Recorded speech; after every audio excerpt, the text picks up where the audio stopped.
상대론과 중력을 합치려다 보면 뭔가 커브드 스페이스 타임이라는 개념이 거의 필연적으로 들어온다라는 거를 제 나름대로 스토리라인을 꾸민 거고요. 예. 일단 그 아이디어를 받아들이고 나면 이제 그 다음부터는 한동안 미분기하 공부를 해야 되는 건데요. 그래서 예, 천천히 미분기하 공부를 시작을 하겠습니다. 오늘 후반부 주제는 미분기하, 그 중에서도 조금 초창기 미분기하 얘기를 할 건데요. 그러니까 미분기하의 역사를 뭐 아주 대충만 나누면 3단계 정도로 나눌 수가 있는데,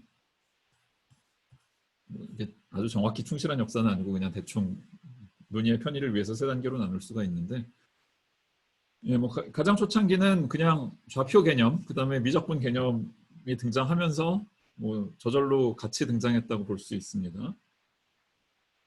그러니까 뭐 적어도 유럽 사람들 기준으로 따지면 이제 좌표는 데카르트가 처음 도입한 거고 미적분은 뉴턴과 라이프니스가 발명을 한 거로 돼 있는데, 그 전까지 뭐 사람들이 기하학을 안 한 건 아니었잖아요. 유클리드 시절부터 전해 내려오던 기하가 있었고. 근데 이제 좌표나 미적분 같은 새로운 도구가 등장을 했으니 이미 알려져 있던 문제를 이 새로운 도구를 이용을 해서 푸는 게 가능하겠죠. 그래서 당장에 뉴턴 선생의 뛰어난 업적 중에 하나가 행성들의 오빗, 케플러 오빗을 F는 MA로부터 구현을 해낸 거고요.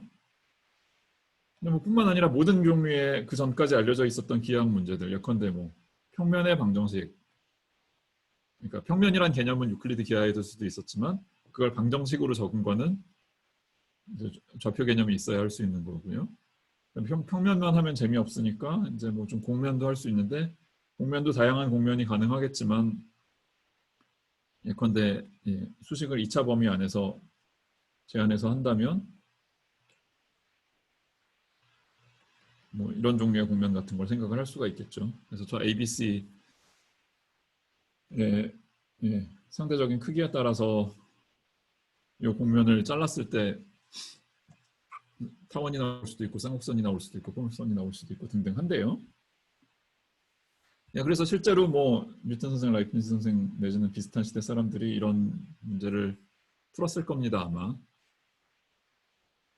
자, 근데 이제 좀 더 미적분을 널리 활용을 하다 보니까 자연스럽게 이런 평면이나 무슨 2차 공면, 그러니까 저 코닉 섹션이라고 부르는 저 뭐 원뿔이나 원기둥이랑 관련된 이런 굉장히 가지런한 커브나 공면 말고 훨씬 더 넓은 범위의 곡선이나 공면을 미적분을 이용을 해서 기술할 수 있다는 것도 뭐 그렇게 어렵지 않게 깨달았어요.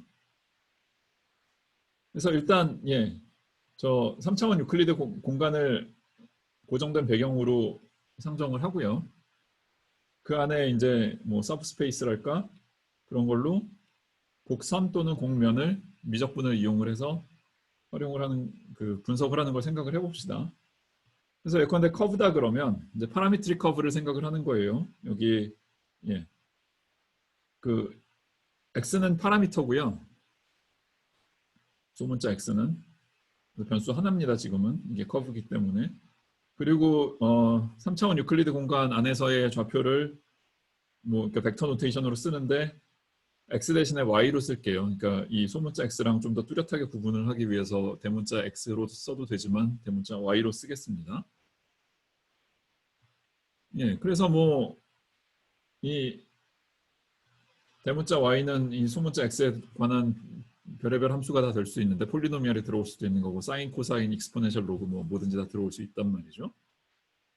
그래서 이제 서로 다른 x 값을 가지면 이 커브 위에서 서로 다른 점에 대응이 되는 거예요. 자, 근데 이제 이 파라메트릭 커브가 어떤 함수로 정의됐느냐에 따라서 뭐 가장 간단한 경우는 직선도 나타낼 수 있고 뭐 원 같은 것도 나타낼 수 있고 타원도 가능하고 그보다 훨씬 더 복잡한 것들도 가능할 텐데 일반적으로 어떤 커브가 얼마나 휘어 있느냐라는 얘기를 할 수 있잖아요. 근데 이제 여기서도 그 우리가 앞으로 계속할 그 기하학에서 중요한 개념이 등장을, 그 중요한 그 구분이 등장을 하는데 어떤 한 점 근처에서 휘어 있는 거랑 커브가 전체적으로 어떻게 생겼느냐랑 약간 구분을 해서 생각을 할 수가 있습니다. 예, 어떤 커브가 뭐 일정 구간에서 직선으로 가다가 다른 데서 아주 과격하게 휘었다가 다시 직선으로 가거나 그럴 수 있잖아요.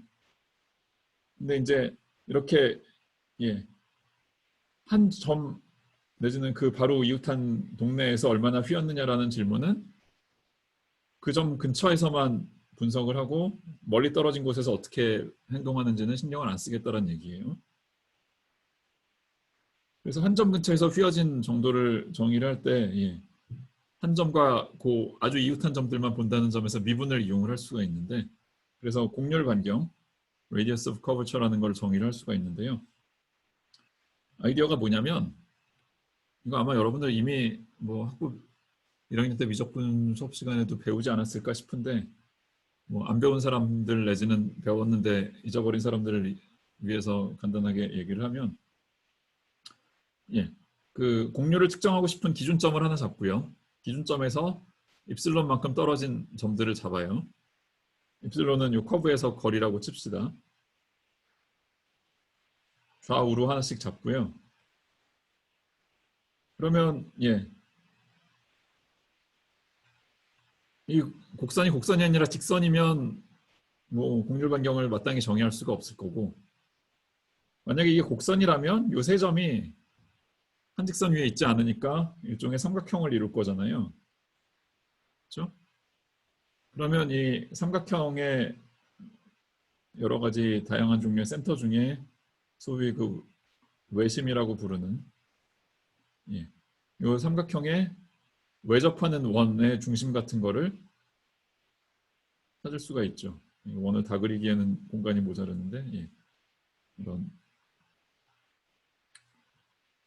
다시 시도하겠습니다.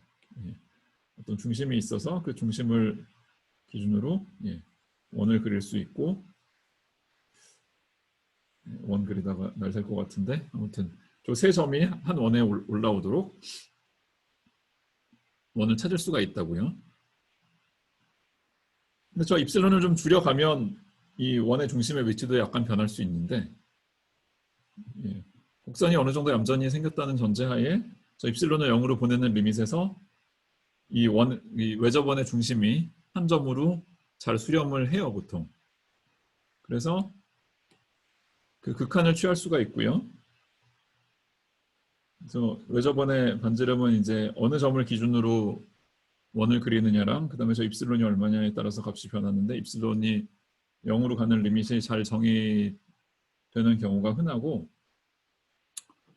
그 제가 증명은 생략하겠지만 이 잘 알려져 있는 정리를 하나 갖다가 쓰면 이거를 저 파라미트릭 커브의 2차 미분을 이용을 해가지고 답을 아주 간단하게 표시를 할 수가 있는데요. 여기 DL이라는 파라미터는 저희는 피타고라스 정리를 이용을 해서 유클리드 공간에서 계산한 프라폴 랭스라고 할 수 있겠죠. 프라폴 랭스를 새로운 파라미터로 재정의해서 쓰는 거에 해당이 되고요. 그러니까 미분을 한 번 하면 저 기준이 되는 점에서 이제 접선 벡터의 방향이 어디냐가 나올 것이고 그래서 그거 자체가 커버처를 줄 수는 없고 미분을 두 번 한 값 프라폴 랭스를 파라미터로 했을 때 저 y라는 파라미트릭 커브를 두 번 미분한 거에다가 절대값을 취하고 인버스를 취하면 이 위에서 삼각형을 이용해서 기하학적으로 정의한 외접원의 반지름과 같은 값이 나온다는 사실이 알려져 있습니다. 뭐 증명하기도 사실 어렵지는 않아요.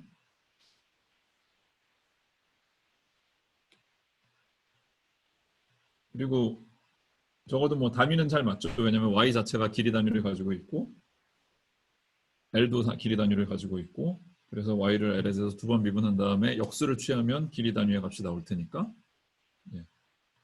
적어도 디멘셔널 애널리시스 차원에서는 말이 되는 식이 나옵니다. 그래서 저 파라미트릭 커브에서 한 번 미분한 걸로 적벡터 방향을 잡고 두 번 미분한 걸로 그 공료를 정의하고 뭐 세 번 미분한 거 내지는 아니면 한 번 미분한 거 두 번 미분한 거를 적당히 조합을 해서 소위 토션이라는 걸 정의하고 뭐 하는 게 있는데 더 자세한 얘기는 생략하고요. 바로 공면으로 넘어가겠습니다.